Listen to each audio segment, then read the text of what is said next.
A growing number of arrests have been made in connection with 2 murders out of Lee County. Plus, we sat down and talked with family today of one of the victims.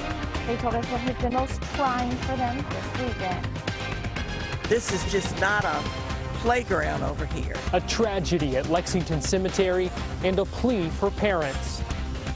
Nobody deserves to die. Nobody. A neighborhood worried. We are tracking the investigation into Lexington's 13th homicide this year.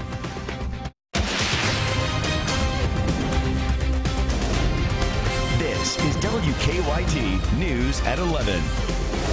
Rain is back in the forecast. Thanks for staying up with WKYT. I'm Kristen Kennedy. We got a nice break from storms and showers today, but our chances for them return tomorrow. Meteorologist Jim Caldwell is tracking current conditions with the no-wait weather forecast. And they are going to continue to ramp up as the week kind of unfolds here, Kristen. We'll be tracking daily threats. Now, out there tonight, it is very quiet across central Kentucky, eastern Kentucky. Right now in Lexington, we're at 74 degrees.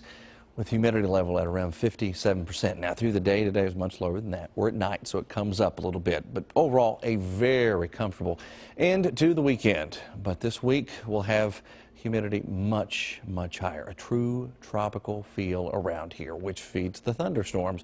A lot of moisture. Temperatures are all over the place tonight. Got some 60s like Mount Sterling, and then you got some low 70s like you find in eastern Kentucky. Somerset at 72, Danville at 70 right now, and on our Defender Radar Network, mainly on the calm side. A little bit of cloud cover still lingering across parts of southeastern Kentucky, at least tonight, so very quiet. Unfortunately, as some of the kids head back to school, the bulk of them in our area go back this week, back to school with chances of showers and thunderstorms. Tuesday, Wednesday, it's a big day for us, and into Thursday as well, so a little more action coming at us. We'll break down the rest of the forecast and even heavy rain threat coming up. 4 people are facing murder charges in Lee County tonight. Investigators say they killed 2 men. The case is a complicated one. State police found the first victim, Billy Rourke, on Hell Creek Road Friday. They found the second victim, James Brown, on the same road last night. WKYT's Caitlin Sentner is talking to Rourke's family in our top story at 11. Nubbin is what I call him. Bridget Barnes made her way down to eastern Kentucky as soon as she heard the news. I know we're never going to get over it. No, it's not going to be the same without Nubbin being here. Her nephew, Billy Rourke, police say was murdered Friday. Barnes says she needed to be in town to support her sister-in-law. She went to see his body laying there. It's nothing I would want to do. A mother ain't supposed to bury their children. Their children's supposed to bury us. Family says a lot of rumors have been going on around Beattyville. They only know one of the men that's been arrested. They say that's Wesley Johnson. A family member says he went to high school with them. Police say Johnson called 911 saying his friend Billy had been shot. KSP first put Anthony Taylor behind bars. Saturday, police found James Brown dead in the same area off Hell Creek Road. They say Kevin Kendall led them to that body. Kendall is behind bars, now accompanied by Johnson and Cassandra White. Friends of Rourke say he'd been hanging around the wrong crowd. He tried to straighten his life up, but he was always around the wrong people. Some of those that are involved. Brittany McQueen is hoping for justice. He had a good heart, and no matter what he did or what people say he did, he was a good person, and, nobody deserves what he got. He should be took out and done the same way that they done him. In Lee County, Caitlin Sentner, WKYT. We have been tracking this investigation all weekend. You can find the latest developments on WKYT.com. A boy is in the hospital tonight after falling into a pond at the Lexington Cemetery. Police say the 11-year-old and 2 other children were fishing at the pond when he slipped and fell in. Investigators think the 3 snuck into the cemetery. WKYT's Garrett Weimer has the story, new at 11. Lexington Cemetery was closed. The divers with the Lexington Fire Department pulled an 11-year-old boy from the pond after investigators say he fell in while fishing. There is about a 4-foot drop into the pond, and then there's no way to get an egress or to get out of the pond. Firefighters say they found the boy in 7 to 8 feet of water. They think he was in there for half an hour. Longest part of that time was the other individuals that were with that person at the pond had to, there obviously is no phone out in the middle of the cemetery. They had to run quite a ways to find someone. That someone was a groundskeeper at Cove Haven Cemetery next door. She tells me 2 young kids, one 5 years old, the other 8, came running up to her with fishing line wrapped around their legs. She cut them loose and called for help. The manager of Cove Haven Cemetery says kids cut through their cemetery all the time. She says something's got to happen to prevent more tragedies from happening. Please talk to your children. This is just not a playground over here. After a man drowned in the Lexington Cemetery pond just over a week ago, police say they're concerned. They don't want it becoming a tragic habit. So we'll be working with our partners here at Lexington Cemetery to hopefully come up with a solution as to what we could do to make that safer. In Lexington, Garrett Weimer, WKYT. Investigators say the drowning was a terrible accident. They do not plan on filing charges. Police in Kansas City, Kansas are dealing with a tragedy at a water park tonight. Police say a 12-year-old boy died on what's billed as the world's largest water slide. A Schlitterbahn water park spokeswoman says the child died on the park's main attraction, a 168-foot tall slide. Right now, they're not saying how he died. The park will be closed tomorrow, and the ride will be closed until the death investigation is complete. We are still waiting to learn the identity of the woman found dead outside a Lexington apartment complex today. Officers found the woman's body on Cross Keys Road just after 6 this morning. They have not said what or who led them to the body. They do believe she died shortly before they arrived. A mother of 4 who lives in the area says she's concerned for her family's safety. People come around here and they think they can just take people's lives without having no remorse. You didn't give that person that life. You don't have the right to take it away from them. Police are calling it a homicide.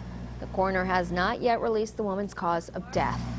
An Owsley County woman accused of murdering her parents and released from jail Friday is back behind bars tonight. State police say Lynette McQuinn shot and killed her parents at their home in Boonville back in May. Jail leaders told us they had to release McQuinn Friday because a grand jury had not yet indicted her. The Commonwealth has 60 days to present a case to the grand jury for indictment. And this morning, 48 hours after her release, troopers arrested McQuinn again, this time on burglary and drug possession charges. Police say they caught McQuinn trying to break into the back door of her parents' home.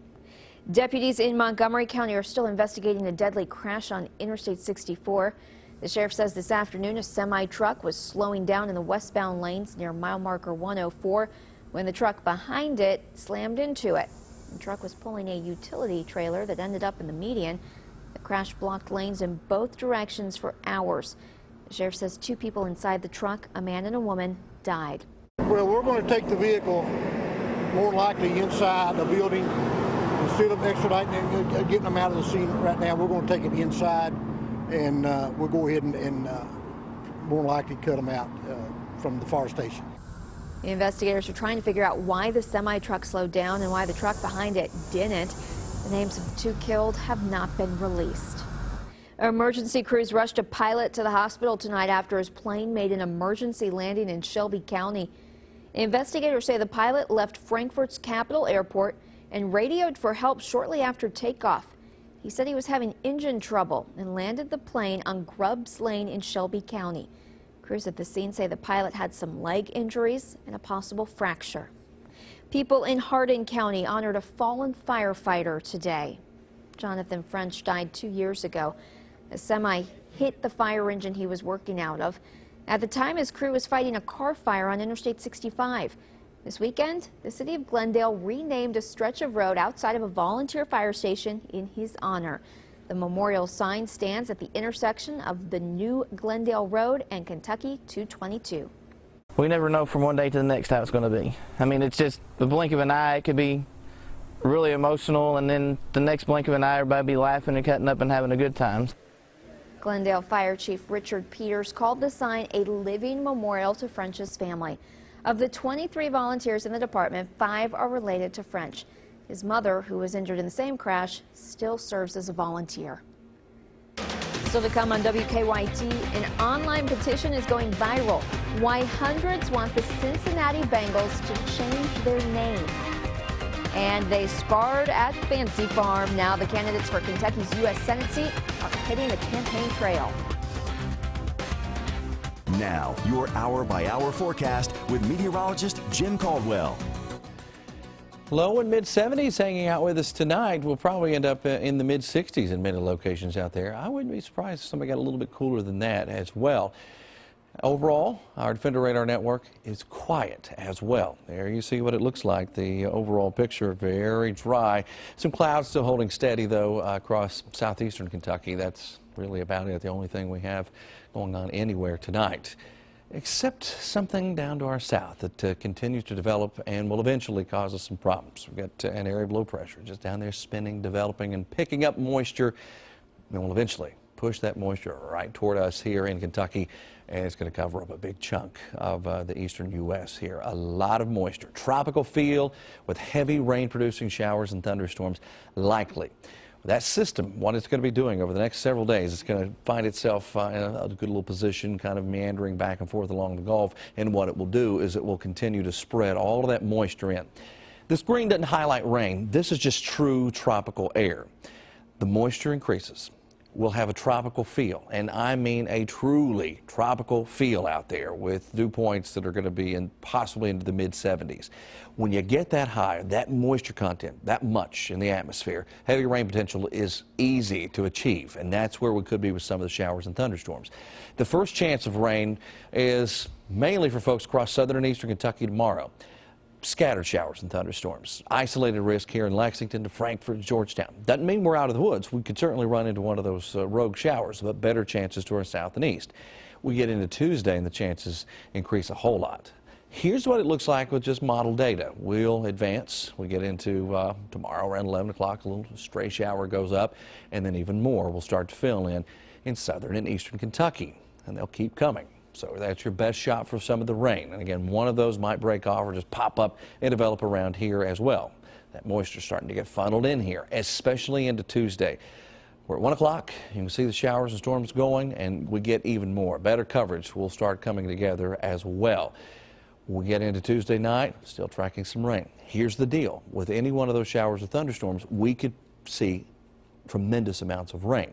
This is the overall rainfall forecast from one of our models for right now between tonight and next Sunday. Here's the catch. In any one of the thunderstorms that develop, we could produce this much rain. So it's something we're going to have to watch very closely because of the nature of the air mass that's going to be with us here. But those are some pretty impressive totals, just to give you kind of a general idea of what we're dealing with here. So quite a bit of rainfall possible as we head over the next several days here. So while we've got a lot going on this week, a lot of kids going back to school, rounds of showers and thunderstorms, heat and humidity, we've got it all going on right here. We'll just have to keep you up to date and prepare each day. You got a lot of possibilities there for severe weather. That is right, and that's something we'll be concerned about too. Thank you, Jim. Okay. Mr. Speaker, his numbers don't add up. Next on WKYT, the presidential candidates are trying to reach out to as many voters as possible. One candidate's poll numbers are going the wrong way. Tuesday night's Mega Millions jackpot is $38 million, and Wednesday night's Powerball jackpot is $67 million.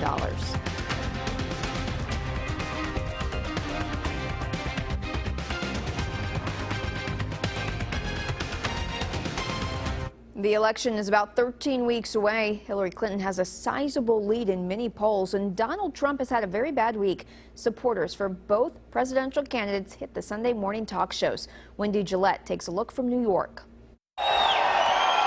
Donald Trump's support is sliding after a rough week.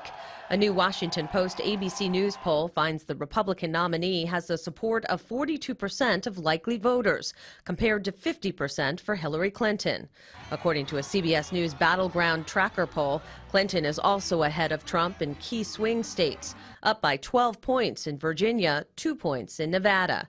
But Trump is hoping to make up ground Monday in Detroit, where he'll give a speech on the economy. His plan is to slash corporate taxes from 35% to 15%. Mr. Speaker, his numbers don't add up. Of course not. I mean, I think that historically, no candidate's numbers add up. Clinton will offer up her own vision for the economy Thursday. She's hoping to move attention away from her use of a private email server when she was Secretary of State. The issue resurfaced Sunday with news that Iran executed an Iranian nuclear scientist who was also a U.S. spy. In the emails that were on Hillary Clinton's private server, there were conversations among her senior advisors about this gentleman. That goes to show just how reckless and careless her decisions was to put that kind of highly classified information on a private server. Clinton's running mate came to her defense. I have heard Hillary Clinton say over and over again, when I've been sitting next to her and when I've watched her on TV, that with respect to the emails, I made a mistake and I've learned something and I wouldn't do it again. Clinton holds her next campaign event in Florida Monday. Wendy Gillette for CBS News, New York. Both candidates will present their economic plans in Michigan. Here in Kentucky, the race for U.S. Senate is heating up. Senator Rand Paul and Lexington Mayor Jim Gray are running for the Senate spot on the ballot this November. The two went face-to-face yesterday for the first time at the annual Fancy Farm picnic. Tonight, Senator Rand Paul's campaign announced he will hold town halls this week in Glasgow, Somerset, London, and Florence. He will be in Somerset and London Tuesday. We checked Gray's campaign schedule. So far, he has no listed appearances. Hundreds of people have signed a petition asking the Cincinnati Bengals to change their name. The petition on change.org is asking the team to change their name to the Cincinnati Harambe's. Back in May, Cincinnati zoo leaders shot and killed a gorilla named Harambe after a little boy climbed into its enclosure. As of tonight, the petition had more than 1,000 signatures. The man who started it says the Cleveland Browns named their team after a former coach who made a big impact on their city. So he wants the Bengals to change their name in honor of Harambe. The man plans to deliver the petition to city leaders and to the Bengals organization. A temporary water feature in downtown Lexington will stay open for a few more weeks. Splash Jam was scheduled to close Wednesday, the first day of classes in Fayette County, but the park posted on Facebook they will close September 5th. The park is in Lexington's northeastern park. It's open 10 a.m. to 8 p.m. each day. Those hours could change when school starts. Lee Kay's in next with sports. The UK football team is getting ready to start their season. We are just a few weeks away, Kristen, and Mark Stoops says there's one thing that has him feeling a lot less frustrated this preseason. And Lexington native Shelvin Mack returns home to raise money for a good cause. That's next in sports.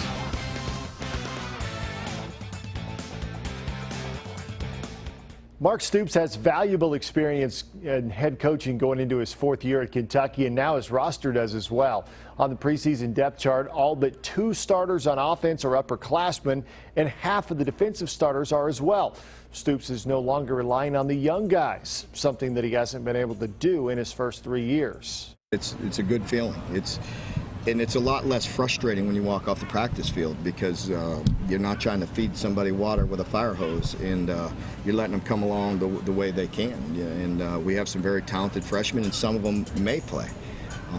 But right now, it is nice to see some older guys at the positions and been around. Speaking of talented freshmen, former Paintsville star and Kentucky Mr. Football Cash Daniel is enjoying his first preseason camp at UK. The freshman is listed at number 3 on the depth chart at middle linebacker. He's in line to play a role on special teams, but does he feel the pressure of representing the mountains of eastern Kentucky? It's a lot of motivation because I know a lot of people want to see me succeed, but then again, a lot of people want to see me fail too. I don't even really worry about it. I'm here to play football. I'm not here to be a popularity contest case. I'm not here to, sign autographs and try to put people in the stands. I'm here to play football. I'm here to win. And we continue to count you down to the UK football season, now 27 days away. 27, the number worn by Mike Edwards, Clyde Rudolph, and the great Wawa Jones. Corey Johnson had a team-high 27 solo tackles last season, and George Blanda kicked a 27-yard field goal in the 1947 Great Lakes Bowl, the first points ever scored by UK in a bowl game. For more fun facts, you can check out the sports page at WKYT.com. Well, the NFL preseason was supposed to kick off tonight with the Green Bay Packers facing the Indianapolis Colts in the Hall of Fame game in Canton, Ohio. However, just hours before kickoff, the game was canceled because of poor field conditions. The midfield logo was the main area of concern as it was recently painted and, according to officials, was slick and hard. The NFL cited player safety concerns. Good news is all of those fans who traveled to the game will be given a full refund. How about that? Utah Jazz guard Shelvin Mack was back in Lexington this week, giving back to his hometown. This weekend, Shelvin hosted the 4th annual Shelvin Mack Shootout over at the KBA. Proceeds of the event going to the Mack Foundation that gives scholarships to kids for youth sports and also raised some money for backpacks. Athletes competing included 3 NBA players: Shelvin, former Louisville Cardinal Russ Smith, and former Morehead State Eagle Kenneth Fareed. They do it for the love of the game. You know, there's a tournament fee, which I'll go to my foundation, and everything else is just them coming out and competing. You know, Kenneth loves to come out and compete. You know, he comes and plays. He's been playing it for 4 straight years. You know, they won it last year. He's been talking smack about going back to back. So it's just a lot of bragging rights, and it's just great. Alex Rodriguez will play his final Major League Baseball game next Friday with the New York Yankees and then become a special advisor and instructor with the team. Rodriguez and the club made the announcement before Sunday's game against Cleveland. A-Rod retires after 22 big league seasons. Reds looking to avoid the sweep in Pittsburgh. Big day for Billy Hamilton. Swiped 4 bases, got 3 hits, scored 3 runs, and delivered that leaping catch in the 3rd inning. That gets the applause from the crowd and his pitcher, Dan Straley. 3-0 Reds. Top of the 6th, Reds up to Brandon Phillips. That's a bloop to right center. The RBI single would score Adam Duvall. 4-1 Reds. Reds go on to get the win 7-3. And Jim Furyk made PGA Tour history on Sunday by shooting a 58 in his final round at the Travelers Championship. He's the first player in the history of the PGA Tour to shoot a 58 in a tour event. The 46-year-old already shot a 59 once in his career, becoming the 6th golfer to do that when he put up that number in the 2nd round of the 2013 BMW Championship. He did finish 5th overall in the tournament, but 58, I mean, that's like what I would shoot on the front 9, let alone the entire round. We will be right back with a final look at weather. Rain is back in the forecast tomorrow. Yes, and once it arrives, it's a daily chance for you. So we'll start tracking it, especially across southern and eastern Kentucky tomorrow, and then it spreads more toward the rest of us. Central Kentucky gets in on it. And we're going to be in such a very moist setup as far as the air content around you is concerned. Heavy rain producers are possible, and just if you're caught out in between a thunderstorm, it's going to feel terrible. I mean, there's no other way to describe it. True tropical air setting up here. And I know there's a lot of football teams, both college and high school, that are going to be practicing this week. So it's going to be miserable, especially if they catch the dry moments. I'd rather be in the rain practicing this it's week. It's going to be hot. That kind, yeah. And humid. Yes. Hope you'll join our next team starting at 4:30 a.m. Have a good night.